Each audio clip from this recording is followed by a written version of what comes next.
Assalamualaikum warahmatullahi wabarakatuh.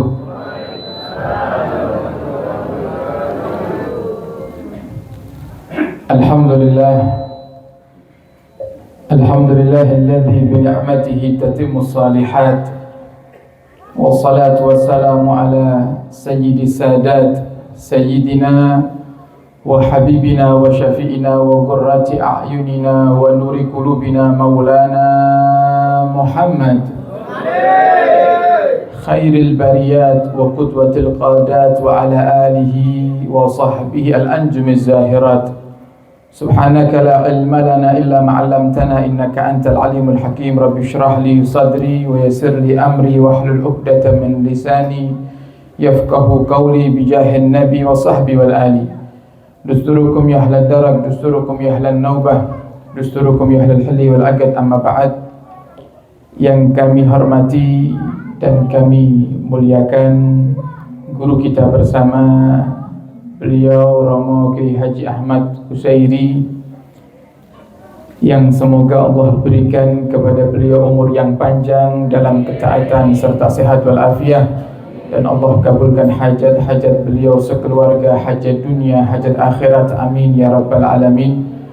Dan juga yang kami hormati beliau Kiai Mustafa dan sedaya pengurus Masjid Al-Mahfud, Masjid Al-Mahfud, dan sedaya para jamaah pecinta dan perindu Nabi Agung Muhammad sallallahu alaihi wasallam, yang semoga semua yang hadir di malam hari ini Allah jadikan kita pulang dari tempat ini dalam keadaan semua dosa telah diampuni oleh Allah Subhanahu wa taala, dan Allah kabulkan hajat kaula panjenengan sedaya, hajat dunia, hajat akhirat, amin ya rabbal alamin. Alhamdulillah, tadi telah kita dengarkan bersama luar biasa satu kisah yang menjadikan hati kita cemburu. Cemburu karena cinta, cemburu karena rindu kepada Nabi kita Muhammad sallallahu alaihi wasallam. Yang begitu indahnya mereka para sahabat-sahabat Nabi sakit menyentuhkan kulitnya dengan kulit Nabi kita Muhammad sallallahu alaihi wasallam. Mereka para sahabat Nabi bisa melihat wajah Nabi Muhammad. Mereka bisa menyentuh kulit Nabi Muhammad. Mereka bisa belajar dan mendengar langsung dari hadis-hadis Nabi Muhammad. Tapi kalau panjenengan para hadirin, tidak ada satupun mungkin di antara kita yang pernah menyentuhkan kulit kita dengan kulit Nabi Muhammad. Tidak ada yang berjumpa dengan Nabi Muhammad. Tidak ada di antara kita yang bisa mendengarkan langsung nasihatipun Nabi Muhammad. Tapi Allah itu maha adil, para hadirin. Allah itu menyayangi seluruh umatnya Nabi Muhammad, bukan hanya mereka yang hidup semasa dengan Nabi, tapi Allah juga mencintai mereka umatnya Nabi Muhammad yang hidup jauh dari kehidupan Nabi Muhammad SAW. Yang itu diperkuat di dalam hadis Nabi kita Muhammad SAW. Nabi mengatakan, sungguh aku rindu kepada ikhwani. Dalam riwayat lain Nabi sebut ahbabi, sungguh aku rindu kepada saudara-saudaraku. Dalam riwayat yang lainnya Nabi sebut aku rindu kepada orang-orang yang aku cintai, kekasih-kekasihku. Kemudian sahabat berkata, ya Rasulullah, alasna ikhwanak, alasna ahbabak, bukankah kami ini kekasih-kekasihmu wahai Rasul? Kemudian Rasulullah mengatakan, antum ashabi, kalian itu adalah sahabat-sahabatku. Sedangkan kekasih-kekasihku, saudara-saudaraku, mereka yang hidup dari kalangan umatku, jauh dari kehidupanku. Mereka tidak melihatku, tapi mereka beriman kepadaku. Jadi 1400 tahun lebih yang lalu Nabi Muhammad telah menyebut kaula panjenengan para hadirin. Nabi Muhammad sudah merindukan kaula panjenengan. Maka orang yang cerdas, para hadirin, kita yang mungkin jarang bersolawat kepada Nabi niki dirindukan oleh Nabi. Walaupun kita di dunia tidak pernah berkumpul sama Nabi, maka jangan sampai kaula panjenengan mangke teng akhirat kok mboten kempal kalih Nabi. Di dunia kita nggak pernah ngelihat Nabi. Mau ziarah saja ke makam Nabi susah, gitu mboten? Berarti ziarah teng makam Nabi mboten kados ziarah teng makam aulia Tambak. Lek ziarah makam aulia Tambak teng Gusmi ngaten kan saged motoran. Nggih. Kira-kira lek kali dawir niki Thomasan teng makam aulia Tambak niku pinten jam kira-kira? Napa sampai sak jam? Lek motoran boten. Tapi lek jenengan motoran teng Madinah. Ya, kira-kira pripun? Dereng medal saking Indonesia pun legrek, kenapa kan? Mau ziarah ke makam Nabi repot, mahal para hadirin. Napa malih lek daftari sanes umroh, daftari haji ngantri 35 tahun ngantri nih. Itu pun kita sampai di Madinah, kaula panjenengan nggih mboten kepanggih kali Nabi, namung saged nyawang kubah hijaunya Nabi Muhammad. Untung-untung lek pas mboten rame, mboten padet, kaula panjenengan saged lewat teng ngajenge makam Nabi Muhammad. Tapi nggih mboten saged ningali wajah Nabi Muhammad. Kita nggak bisa melihat wajah indah Nabi Muhammad sallallahu alaihi wasallam. Tapi Nabi itu para hadirin mencintai umatnya bukan hanya yang di awal saja, seluruh umatnya dicintai oleh Nabi Muhammad. Sehingga wonten setunggal sahabat A'rabi, sahabat yang tinggalnya jauh dari Nabi, tinggalnya di pedalaman. Iki lek bahasane awake dhewe niku tiyang gunung. Sowan datang Nabi pas dinten Jumat, nyampe di Masjid Nabawi, Nabi lagi berkhutbah, Nabi lagi khutbah Jumat. Tengah-tengah Nabi khutbah Jumat niki piyambake langsung memotong khutbahnya Nabi. Nilai bahasa awake dhewe niku ngacung, "Ya Rasulullah." Jadi tanya pas Nabi lagi khutbah Jumat. Lah kira-kira nilai teng kali dawir wonten tiyang tang lepas khutbah Jumat kira-kira berapa? Oh, viral gitu kan. Pasti viral sak kali dawir sapa to. Kok takon karo kiai pas tengah-tengah khutbah. Ini sahabat bertanya, Nabi lagi khutbah Jumat. Yang ditanyakan pun menjadikan sahabat semua heran, kok enek wong takon koyo ngono gitu. Apa yang ditanyakan oleh sahabat ini? Ya Rasulullah, mata sa'ah. Ya Rasulullah, kiamat niku dugine kapan? Nah ini biasanya lek wong tanglet kapan itu biasanya siap biasanya ngoten.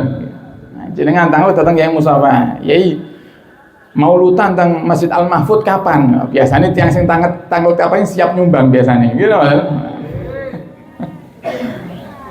Lalu tanya nih, ini masya Allah ada Ustaz Zanfan, sini Ustaz Zanfanan nih, Ustaz,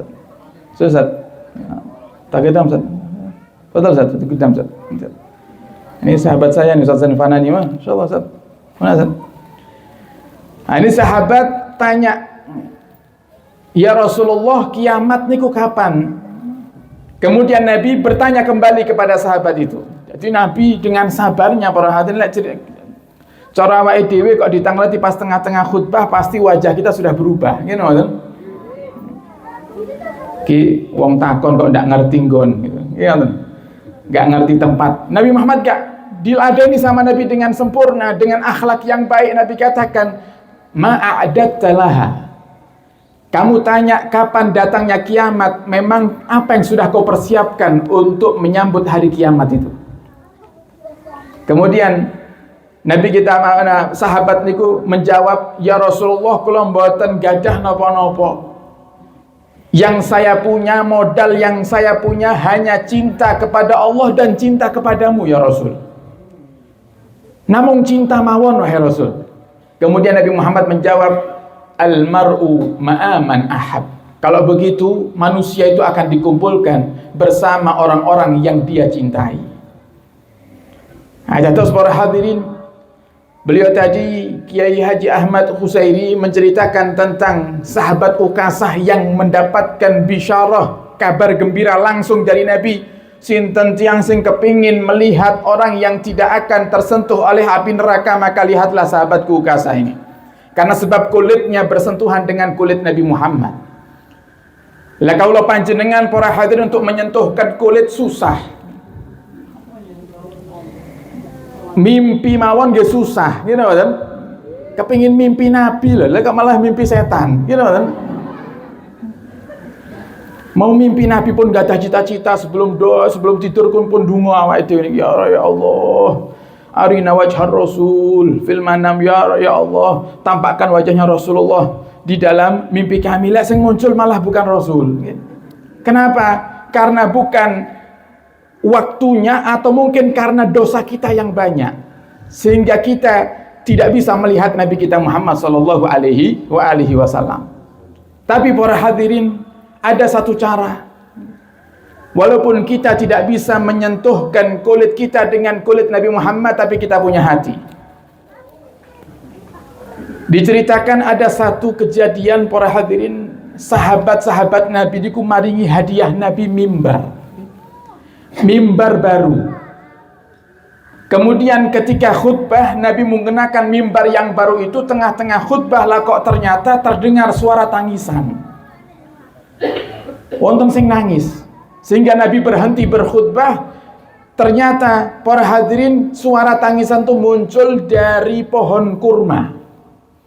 Yang dahulu sebelum Nabi diparingi mimbar ingkang baru, mimbar yang lama adalah di dekat pohon kurma tadi, yang kemudian Nabi bersandar di pohon kurma itu. Pohon kurma niku nangis. Nabi turun dari mimbarnya, menghampiri pohon kurma tersebut. Kemudian Nabi peluk, maka saat itu tangisan itu hilang. Bahkan sahabat mendengarkan tangisan pohon kurma itu, sahabat dengarkan. Kemudian Nabi Muhammad mengatakan, kalau seandainya saya tidak turun dari atas mimbar kemudian memeluk pohon kurma ini, maka niscaya pohon kurma ini akan terus nangis sampai hari kiamat. Nah, mungkin seandainya mboten dipeluk kali Nabi niku, mungkin saat ini viral pohon kurma niku. Nah, karena zamannya Nabi kan mboten enten media sosial, you know, Kemudian sahabat tanya, kenapa dia nangis ya Rasul? Dia menangis karena aku sekarang menggunakan mimbar yang baru, sehingga aku tidak lagi menggunakan pohon kurma ini untuk bersandar ketika aku berkhutbah. Sehingga dia nangis karena berpisah denganku.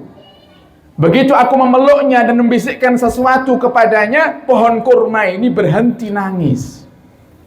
Sahabat anglet, engkang jenengan bisikkan niku napa ya Rasul? Kata Rasulullah, saya bisikkan kepada pohon kurma ini, jangan khawatir, walaupun kamu sudah tidak lagi aku gunakan di dunia ini, nanti kamu akan aku pakai di surganya Allah Subhanahu wa ta'ala. Sehingga pohon kurmanya berhenti menangis.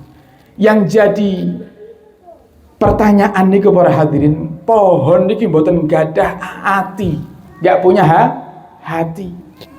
Tapi cintanya sama Nabi luar biasa. Berpisah cuma beberapa meter sama Nabi saja pun nangis. Kenapa? Karena cinta sama Nabi Muhammad. Kita manusia diciptakan oleh Allah. Allah kasih kaula panjenengan hati, kok sampai di dalam hati kita mboten enten Nabi Muhammad niki namine kebacut nggih. Padahal kaula panjenengan niki Bapak Ibu, lek mboten karena Nabi Muhammad, kita nggak akan ada di sini. Gitu yang kali dawir, lek bukan karena Nabi Muhammad, nggak akan pernah ada di kali dawir. Maka Imam Busiri ini nanti dawuh di dalam Qasidah Burdahnya, wa kaifa tad'u ila dunya daruratu man laula khulam tukhrajid dunya minal adami maulaya salli sallim daiman abada ala habibika khairil khalqi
Dunia daruratu man, bagaimana mungkin Nabi niku butuh kalian dunia niki, sedangkan dunia ini tidak akan pernah diciptakan oleh Allah jika bukan karena Nabi kita Muhammad sallallahu alaihi wasallam. Terus dunia niki ada karena Nabi Muhammad. Dunia ini diciptakan karena Nabi Muhammad, sehingga para hadirin, kaulah panjenengan ini tidak akan pernah ada duduk di tempat ini berkumpul bersama kalau bukan karena Nabi Muhammad. Dan terus kaulah panjenengan kok mboten cinta kalau Nabi Muhammad niku aneh. Sedangkan itu yang bisa kita harapkan. Lah kira-kira para hadirin, kalau bukan hanya mengharap syafaatnya Nabi, kira-kira ibadah apa ingkang saged menyelamatkan kaulah panjenengan mangke teng akhirat? Kira-kira nih, sholat, seandainya kok sholat ngeten, lho kira-kira sholatnya awake dhewe niki pripun? Kadang sholat baru takbiratul ihram pun lali lek ngadep Gusti Allah, gitu kan? Sholat tengah maca Fatihah, HP ning geter pun diintip, gitu kan? Sinten sing telepon iki? Cocok pesenan nih, kita baca Quran baru dapat 2 lembar angoping 10, gitu kan? Tapi lek buka TikTok, wah sampai subuh ndak kerasa. Lek buka YouTube, nonton YouTube, wah sampai subuh nggak kerasa. Loh, ibadah kita yang seperti itu, sing kadang boten sempurna, kira-kira nggih napa layak untuk menjadikan kita menjadi ahli surganya Allah Subhanahu wa taala. Harapan satu-satunya yang paling besar ke syafaatnya Nabi. Tapi untuk mendapatkan syafaat Nabi niki para hadirin butuh usaha. Sayyid Muhammad bin Alawi Al-Maliki, beliau pernah mengatakan dalam satu nasihatnya, al-jannatu mahibalas, surga niku mboten gratis. Surga itu enggak gratis. Tapi untuk meraih surga, perantara-perantaranya niku gratis. Perantara untuk meraih surga gratis. Sebaliknya neraka niku perantara-perantaranya teng dunia niki bayar. You know kan? Cobi tiang engkang senengane mabuk-mabukan. Tumbas khomer niku bayar mboten? Nombok judi bayar mboten? Lah jenengan lek badhe mlebet datang swarga majlisan teng Al Mahfud iki bayar mboten? Napa bayar ya? Oh ya. Pun mboten bayar, wonten aduh hadiahnya luar biasa sing marai mboten ngantuk niki. Lek ngantuk titik telat mangke nggih. Coba sudah di apa? Gratis para hadirin. Kita hadir tinggal duduk, kita dapat pahala besar, kita dapat hadiah nggih. Barokah, makanya basa Tulungagunge berkat, gitu kan? Berkat kan barokah maksudnya. Nah coba lihat, ini surga. Sehingga kaula panjenengan para hadirin, ayo sareng-sareng menumbuhkan dalam hati kita cinta kepada Nabi Muhammad. Yang pertama, perbanyak sholawat kepada Nabi.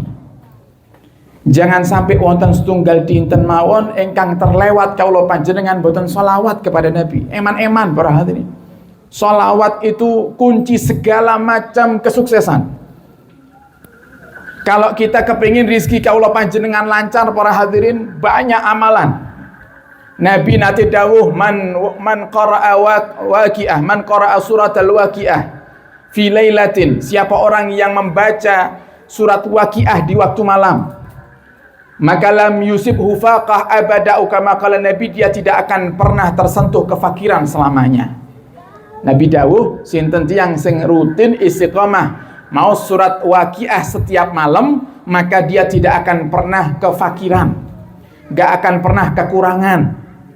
Ada lagi, Nabi dalam hadisnya mengatakan sinten tiyang sing merasa sulit urusan rizkinya, apalagi sudah terjangkit atau sudah kena hutang para hadirin, terhimpit hutang, maka perbanyak baca la haula wala quwata illa billahil aliyil azim. Niki sing dawuh Nabi. Kemudian Allah Subhanahu wa taala mengatakan dalam Al-Qur'an, faqul tastaghfiru rabbakum innahu kana ghaffara yursilis samaa 'alaikum midrara wa yumditkum bi amwalin wa banin wa yaj'al lakum jannatin wa yaj'al lakum anhara. Perbanyaklah istighfar kepada Tuhan kalian Allah Subhanahu wa taala, karena dengan istighfar itu Allah akan mengampuni dosamu, Allah akan berikan rizki kepadamu, keturunan, dan Allah akan jadikan surga yang di bawahnya ada sungai yang indah. Berarti di antara cara melancarkan rizki niku kata-kata maus istighfar. Tapi semua ibadah niki para hadirin, kalau niatnya kok mboten lillahi ta'ala, niatnya kok mboten tulus ikhlas lillahi ta'ala, kurang manfaat. Misal niki wonten tiyang tanglet, Ustaz jenengan kok saben dalu maos waqiah nggih ben sugih. Niku keliru. Niatnya lillahi ta'ala, sugih niku bonus mangke. Sugih niku bonus. Jadi keliru kalau ada orang misal wonten perusahaan teng Kalidawir, pemilik perusahaan mengumumkan bagi kepada seluruh pegawai saya besok jam 8 pagi kumpul di sini. Saya akan bagi-bagi THR, saya akan bagi-bagi bonus. Kemudian saya yang nggak kerja di perusahaan itu ikut kumpul. Kira-kira angsal bonus mboten kira? Angsal mboten? Ilegal berarti kan mboten? Ilegal.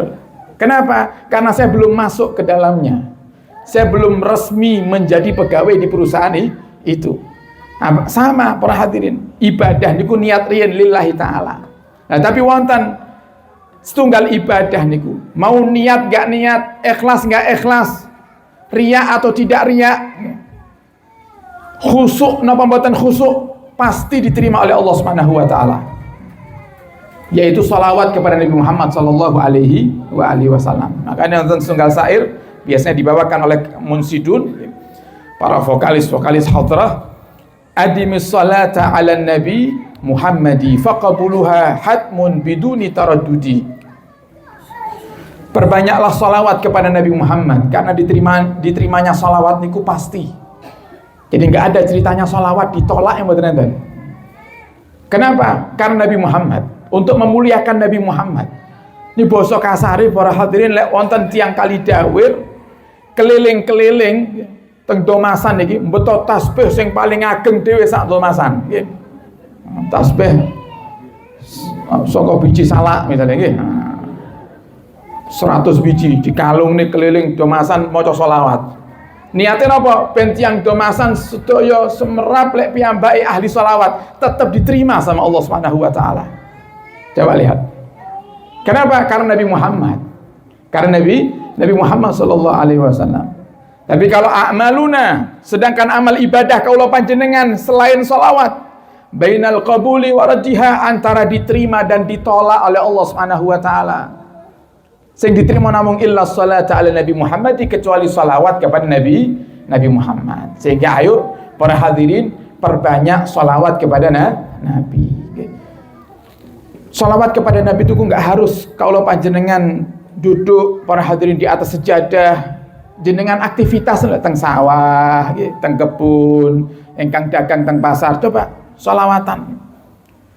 Nah, saya tadi keluar para hadirin, tadi siang nganter istri hadir maulid, kemudian saya mampir belanja sesuatu, sampai di kasir saya lihat ibu-ibunya itu sudah sepuh piyambak, sambil menghitung belanjaan saya, niku piyambak mau sholawat, pegang tasbih sholawatan. Dilihatnya aja adem. Napa malih lek mangke teng akhirat niku luweh luar biasa malih diistimewakan oleh Rasulullah sallallahu alaihi wasallam. Kita manusia yang banyak dosa ngelihat orang yang sholawat itu hati itu tenang berhadirin. Apalagi kalau kita sendiri yang sholawat, maka kita akan terbawa untuk mendapatkan ketenangan zahir dan batin. Oleh karena itu, para hadirin, mulai malam hari ini, ayo kita sepakat setiap hari sholawat. Nah, kira-kira setuju yang hadir. Kita bikin kesepakatan. Ini kan jarang-jarang kita ketemu majelis maulid ngeten iki. Nah, kita bikin kesepakatan bersama. Kira-kira warga Domasan iki sanggup tiap hari sholawat kepada Nabi berapa kali kira-kira?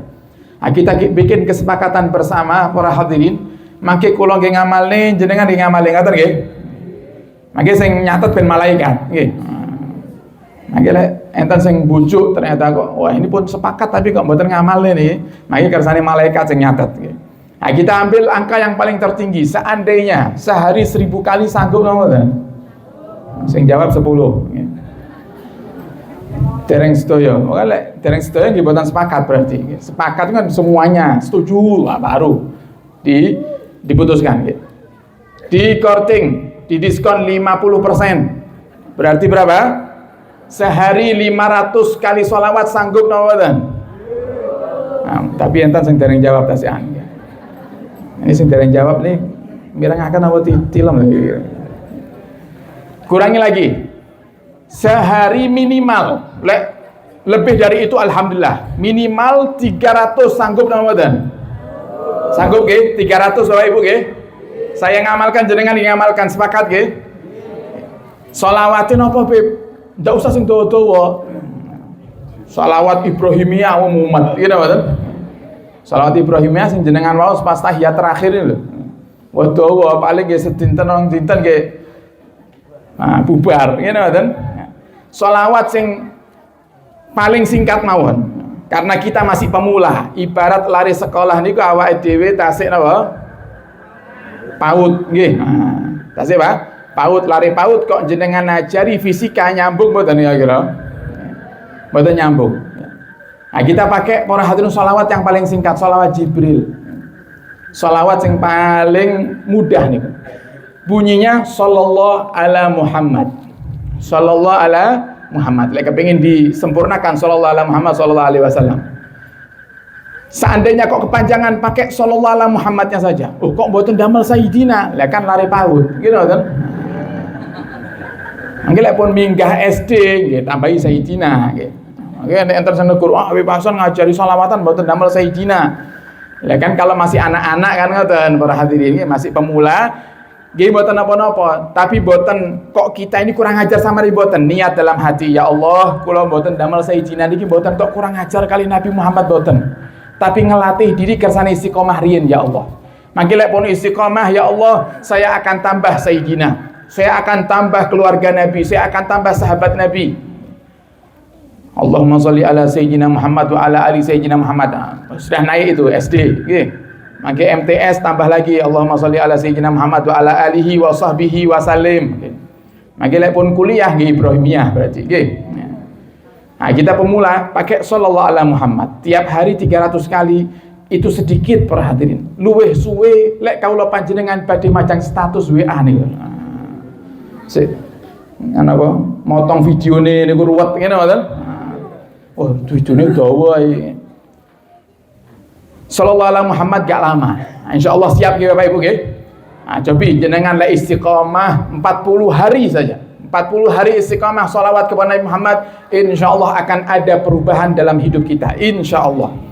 Karena Al-Imam Ahmad bin Hanbal nate ditanya oleh salah seorang muridnya, Ya Imam, luwih apik pundi sholawat napa istighfar? Beliau menjawab sholawat. Kata beliau sholawat. Loh, istighfar ini kan perintahnya Gusti Allah, nggih. Tapi istighfar itu kalau kaulah baca istighfar, kata Imam Ahmad bin Hanbal lagi, kita akan dapatkan ampunan. Tapi kalau kita baca sholawat, kaulah panjenengan diampuni plus diparingi bonus ilang sumpeke. Ilang sumpeknya. Niku hadis Nabi Muhammad yang Nabi sampaikan kepada Sayyidina Ubay bin Ka'ab. Ketika Sayyidina Ubay mengatakan, ya Rasulullah, bagaimana kalau aku jadikan seluruh waktuku untuk sholawat kepadamu, wahai Rasul? Nabi Muhammad menjawab, idzan yughfar hammuka wa yughfar laka dzambuka. Kalau begitu wahai Ubay, Allah akan cukupi kesumpekanmu. Jadi segala hal yang menjadikan kaulah panjenengan sumpek, napa mawon niku? Sumpek karena penyakit. Sumpek penyakitnya kok mboten waras-waras. Coba baca sholawat kepada Nabi Muhammad. Karena keberkahan Nabi Muhammad itu menyembuhkan penyakit, para hadirin. Mayan wonten qasidah.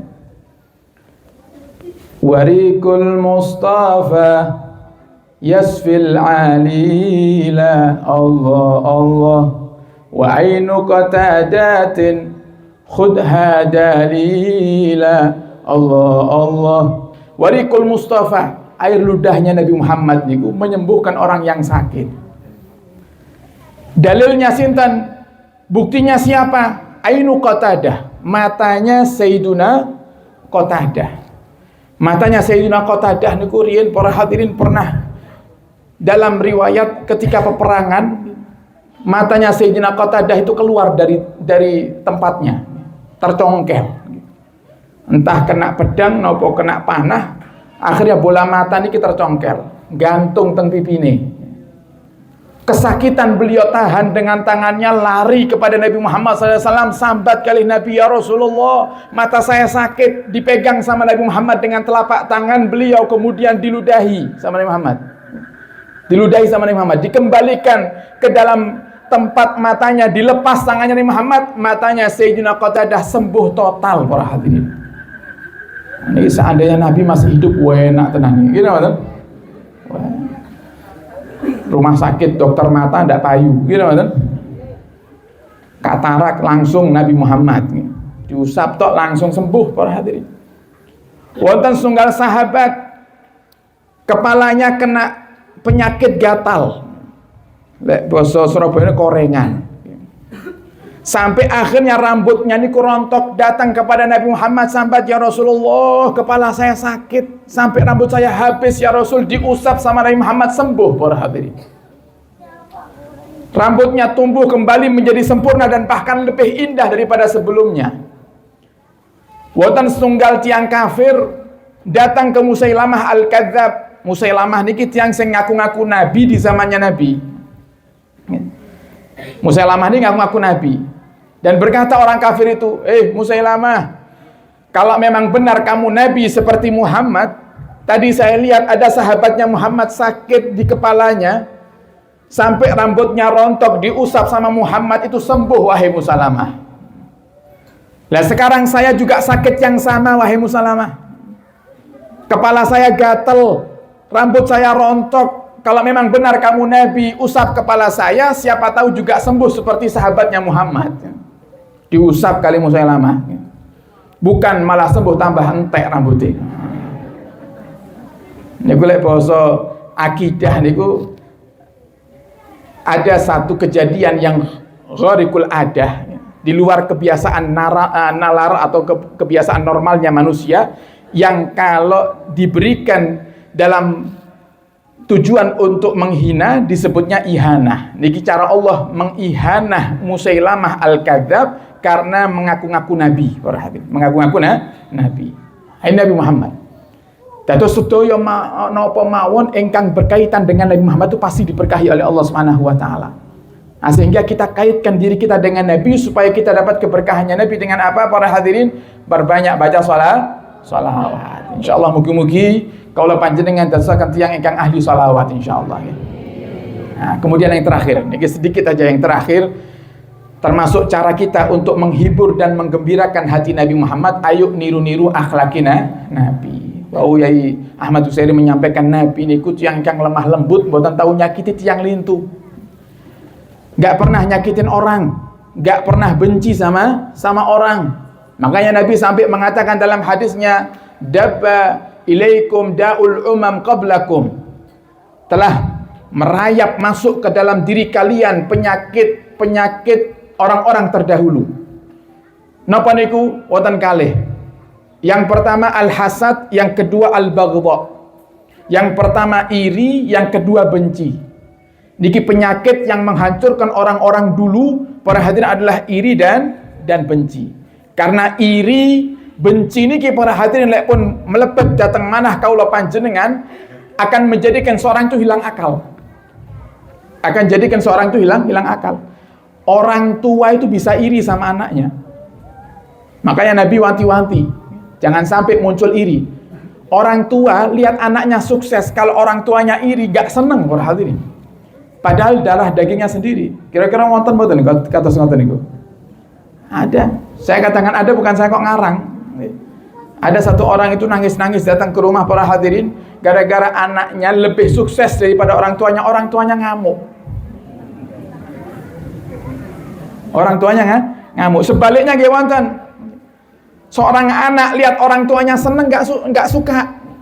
Makanya sampai Imam Ghazali niku wanti-wanti jangan sampai masuk ke dalam hati kaula panjenengan niku penyakit iri. Bahkan Imam Ghazali mengatakan dalam Bidayatul Hidayah, penyakit yang menjadikan munculnya penyakit-penyakit yang lain ada 3. Yang pertama iri, benci, kalih sombong.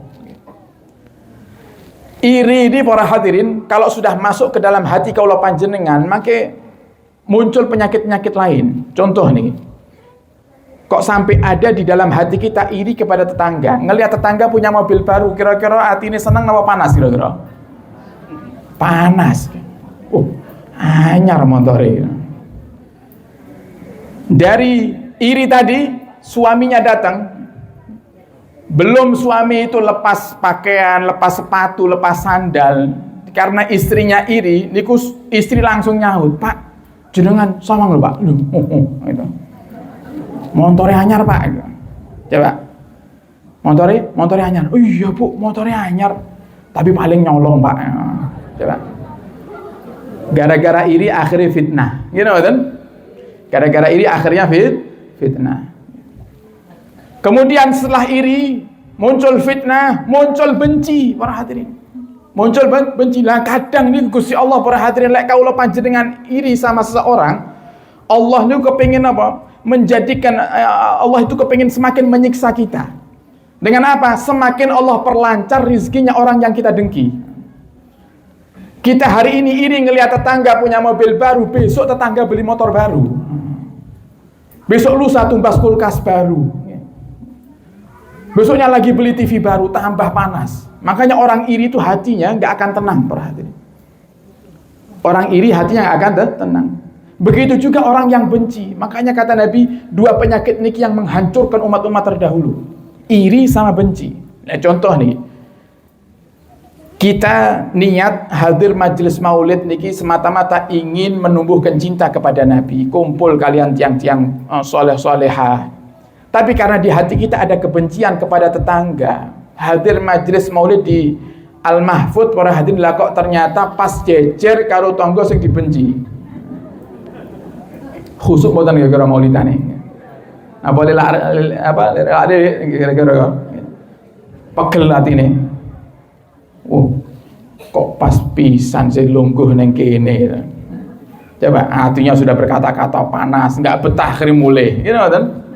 Wis ora usah mikiri perkataan ora apa-apa timbangane lungguh samping orang yang dibenci. Coba lihat, nggak nyaman. Orang benci itu hatinya nggak tenang para hadirin. Bahkan Nabi Muhammad mengatakan dalam hadis tersebut, wal baghdha hiyal haliqah. Dan kebencian itu adalah pemangkas yang bisa memangkas. Wala aqulu halikata sa'r, aku tidak mengatakan memangkas rambut, tapi halikata din, memangkas agama. Tiang niku lek pun wonten dengki, benci dalam hatinya, agamanya habis para hadirin. Salatnya enggak ada gunanya. Tahajudnya enggak ada gunanya. sedekahnya nggak ada gunanya, semuanya nggak ada gunanya. Nah, makanya para hadirin, Nabi katakan setelah hadis tersebut, Nabi katakan apa? La tadkhulul jannah hatta tu'minu.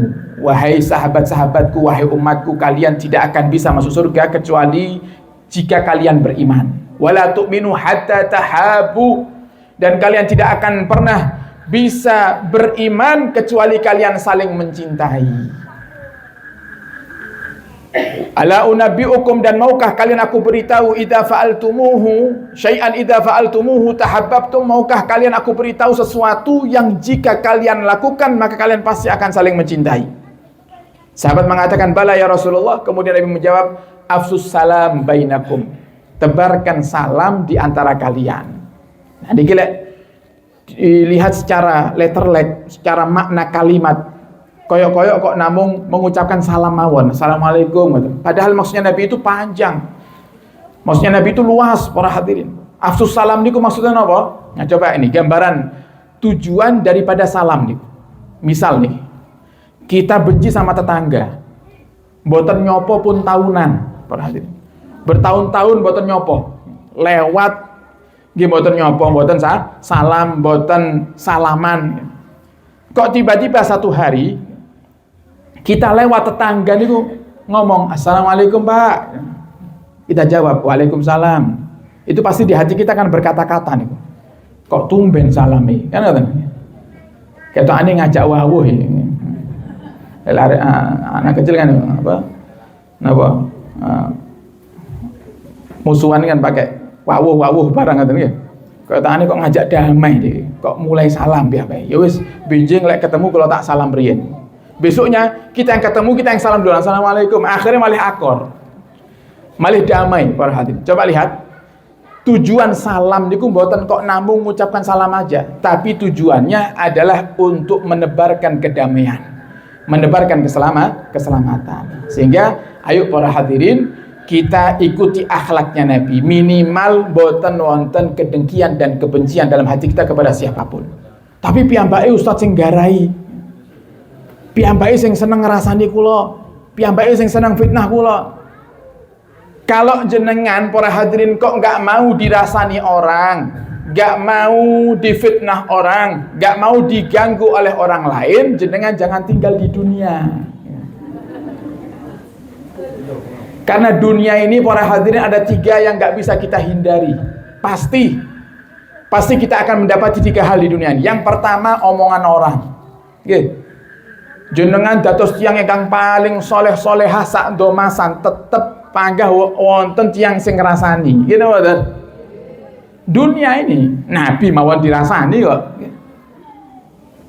Nabi sampai sekarang yang mencaci maki banyak. Nabi ini yang akhlaknya Al-Qur'an. Sayyidah Aisyah ditanya, ya Aisyah bagaimana akhlaknya Nabi? Kana khuluquhul Qur'an. Akhlaknya Nabi niku Qur'an niku akhlaknya Nabi. Akhlaknya yang sempurna masih dimusuhi, masih dikatakan dukun Nabi Muhammad. Dilempar batu, diusir, dikatakan penyihir, dikatakan pembohong. Terus sinten awake dhewe niki kok gak kepengin diomongi orang, gak bisa berarti. Bahkan wonten sunggal ulama niku lek mboten enten sing ngrasani malih sumpek. Kok mboten sing ngrasani kula to? Malih ngoten. Kenapa? Karena Nabi yang mengatakan, kalau kaula panjenengan kok dirasani para hadirin niku kedai kaula panjenengan sujud syukur. Napa malih sing ngrasani Pak Haji Bu Hajah? Nggih. Sing ngrasani wis haji.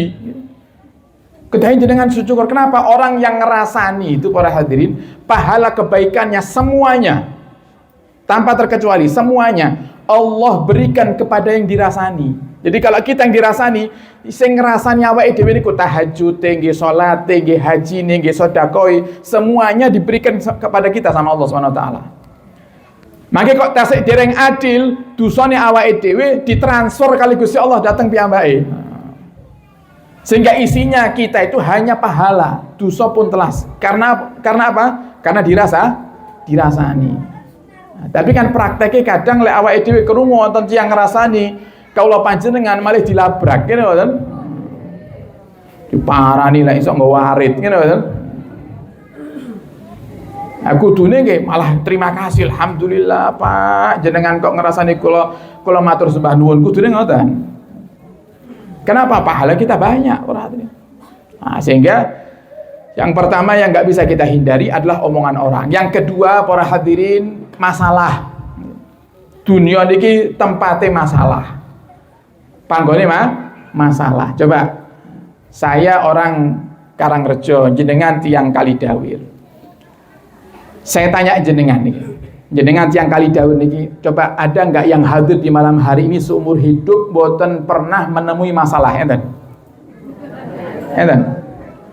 Lek wonten kula tak prei ceramah kula tak mondok teng jenengan, kula nggih pengin boten gadah masalah itu pengin.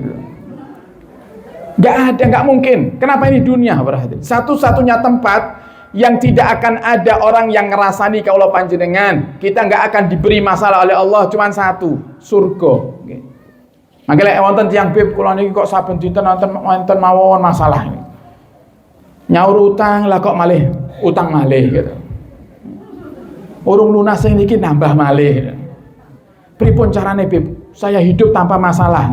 Jawabannya kita mau tunggal, mati. Gitu kan? Mati, lek untung mlebet swarga mboten enten masalah mangke.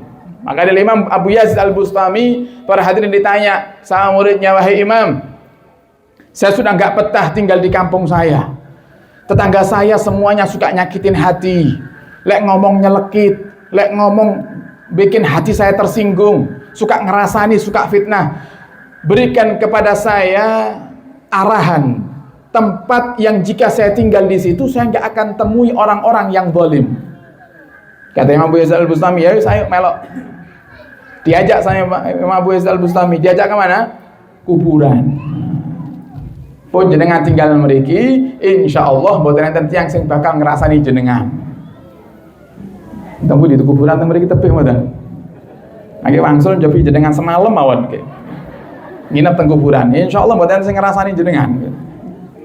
Nah, kenapa? Semuanya mayit mati, semuanya jenazah semuanya. Jadi nggak mungkin para hadirin, nggak mungkin. Tugas kita hanya satu, fokus tujuan apa? Tujuan jenengan apa? Tujuan jenengan menggapai ridha Allah, menggapai syafaat Nabi, sudah fokus itu aja. Urusan orang mau katakan kita A, katakan kita B, terserah. Lek basa Jawa nih karepmu. Yang penting kita tidak melanggar aturan Allah pun ngoten mawon.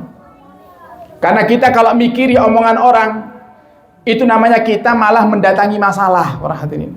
Makanya kata para ulama, termasuk salah satu sebab tidak bahagianya kaula panjenengan di dunia ini adalah kita terlalu menganggap beban setiap omongan orang. Omongan tanggi ingkang sebelah kanan ngomong A dipikiri, sing sebelah kiri ngomong B dipikiri, mungkin sing ngajeng ngomong C dipikiri, mumet, gitu kan? Mumet, sudah jalani aja hidup itu. Nah, yang ketiga para hadirin yang nggak bisa kita hindari adalah kematian. Pun selesai. Jadi kalau kita katakan, tapi dia yang ganggu kita, iya dunia ini. Emang kita harus diganggu karena ini dunia. Nanti yang nggak ada gangguan itu di surga. Maka semoga kita termasuk orang-orang yang menjadi ahli surganya Allah insyaallah. Ya, amin ya rabbal alamin. Wallahu a'lam bishawab. Nah, niki hadiahnya ini kapan dicabut ini? Setelah doa, setelah doa, Maulid Qiyam sampun nih. Maulid Qiyam sampun. Tering. Maulid Qiyam sudah? Belum. Nah, kita baca Fatihah dulu, para hadirin nggih. Baca Fatihah kagem menutup majelis di malam hari ini, kemudian kita mahalul qiyam. Ngoten nggih Bapak Ibu nggih. Lah pas mahalul qiyam, mangke jangan langsung dicabut. Paham ya Bapak Ibu nggih? Ngantuk mboten niki? Karena kemarin pun diomongi enten mawon sing nyabut niku. Dek wingi pas malam Jumat wonten acara pun diomongi niku. Iki kalih para ustaz ki sampun diomongi Bapak Ibu jangan nyabut, ngadeg langsung nyabut. Ketokane pas diomongi turu ngoten. Lah niki mangke para hadirin napa kita tutup dengan Fatihah, kemudian doa dari Ki Haji Muhammad Ahmad Qusairi. Setelah itu kita mahalul qiyam sarang-sarang, selesaikan mahalul qiyam. Begitu selesai mahalul qiyam langsung dicabut mangke. Ngoten nggih, Bapak Ibu nggih. Karena eman-eman, mangke lek jenengan cabut pas mahalul qiyam, pas tengah-tengah mahul qiyam jenengan kok cabut, makin mahul qiyamnya gak khusyuk. Nggih. Pasti padha takon-takonan, awakmu oleh apa? Aku oleh kacang putul pisan. Akhirnya malah tidak khusyuk mahal qiyam gitu. Jadi mahal qiyamnya selesaikan sampai akhir, maka begitu selesai akhir para hadirin pun langsung dicabut, para nonton langsung selesai acara, saged wangsul datang grione masing-masing insyaallah. Ngoten nggih. Kesane mboten lenggah malih. Nah, kita tutup, kita baca Fatihah kagem air ingkang jenengan beto atau yang disediakan. Semoga dengan wasilah kita meminumnya, para hadirin, Allah berikan kepada kita semuanya umur yang panjang dalam ketaatan serta sehat walafiat. Yang sakit Allah berikan kesembuhan, yang sempit rezekinya Allah lapangkan, yang punya hutang Allah lunasi semua hutang-hutang kita, dan Allah kabulkan semua hajat kita, hajat dunia, hajat akhirat. Allah ampuni segala dosa, Allah tutup segala aib, dan Allah wafatkan kita di akhir hayat setelah panjang umur dalam keadaan husnul khatimah. Ala hadhihi niyah wa ala kulliyatin salihah bijahin nabi wa al-nabila hadratin nabi sallallahu alaihi wasallam. Bismillahil Fatihah.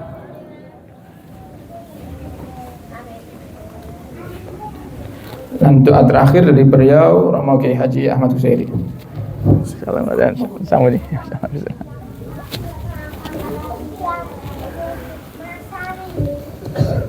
Allahumma salli wa sallim ala sayyidina Muhammad wa ala ali sayyidina Muhammad. Alhamdulillahi rabbil alamin. Hamdan katsiran tayyiban mubarakan fihi.